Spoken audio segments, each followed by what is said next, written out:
అంతే. అవును. కాబట్టి ప్రభుత్వానికి అక్కడ మింగాలేని కక్కలేని పరిస్థితి. ఇప్పుడు 44,000 ఎకరాలు తీసుకుని మొత్తం కలిపి 1,00,000 ఎకరాలు కడతారట. దగ్గర దగ్గర 1,00,000 ఎకరాలు అవునట్టే. 99,000 ఎకరాల దగ్గరకు వచ్చింది. భారతదేశ చరిత్రలోనే అతి పెద్దదైనటువంటి రాజధాని అనేటటువంటి. ఏం చేస్తారు దీంట్లో అంటే ప్రపంచవ్యాప్త కంపెనీలన్నిటి పిలుస్తారట. వాళ్ళు వస్తుంటే పెడదామా, ముందే పెట్టేద్దామా?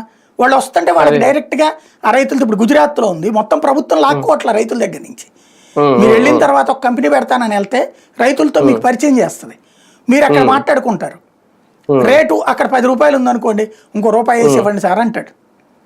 3 ఇవ్వమని అడగడు. ఇంకో రూపాయి వేసి ఇవ్వండి సార్ అంటాడు. మనం ఇంకో రూపాయి వేసి ఇవ్వడానికి మనకి సంతోషం, ఆ రైతుకి సంతోషం వస్తుంది కదా.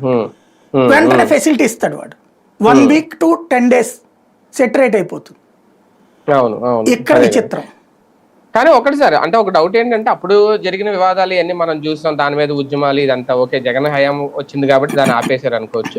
కానీ అప్పుడు ఇంతకుముందు కమిటీలు కూడా చెప్పినాయి 3 పంటలు పండే భూములు ఇక్కడ ఎందుకు అనేది, అప్పుడు రాయలసీమ సైడ్ ఏదో పెట్టుకోమని అన్నారు అనేది. కానీ ఓకే, అదేదో జరిగిపోయింది.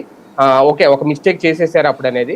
మళ్ళీ ఇప్పుడు రెండో తప్పు ఏమన్నా చేస్తున్నారా? ఈ 44,000 ఎకరాలు మళ్ళీ అక్కడే ఎందుకు సేకరించాలి, అక్కడే ఎందుకు సమీకరించాలి?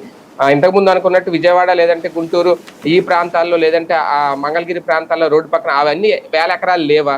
అంటే మళ్ళీ రెండోసారి అంటే ఏమి దాని స్వలాభం స్వప్రయోజనం అనుకోకూడదేమో, కానీ ఏం ఆశించి చేస్తున్నారు? ఎందుకంటే అప్పుడే అదేది ఏమన్నారు, ఇన్సైడ్ ట్రేడింగ్ ఏదో జరిగింది అనేది. ఇప్పుడు కూడా ముందుగా ఇలా సేకరించబోతున్నారు. వాస్తవానికి 57,000 ఎకరాలు సేకరించాలనుకున్నారు, కానీ 44 సేకరిస్తారు.